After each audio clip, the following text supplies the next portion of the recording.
We still gravitate towards something that we can see and we understand instinctively or as a result of our experience. But yeah, definitely. I am talking about myself, and certainly I'm talking about the communities that I lived in. Like I didn't recognize, in part because I do know and did experience the very worst of working class masculinity. But you know what? I experienced the very best of working class masculinity as well, which was in a way it was barely masculinity depending on how you define it, of course. But my uncle, my grandpa, but then also my auntie and my mom and many of the women in my life were the most important kind of role models and people who taught me how to be a man, interestingly. And I kind of really want to write about that more and more, that this idea that you need a man in your life to teach you how to be a man is a kind of nonsense. And in fact, sometimes the worst thing you need is the last thing you need is a man to teach you how to be a man. But to my point, that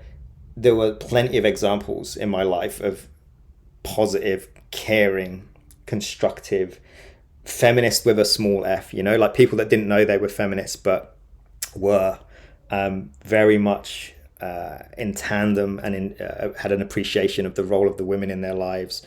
And so my aunt, for example, was very prominent in the union movement, in the miners' wives kind of faction of the union movement in 1984. And she's just like such an impressive, interesting woman, and the men in our lives know that and celebrated her for that, and understood that it was, to all intents and purposes, that strike in that year, which was characterized by absolute poverty, where I lived, was a failure, in the sense that the mines were closed and the village was decimated in the years after. But it demonstrated the willingness of men and women to work together and to hold each other up as equals in a really profound way.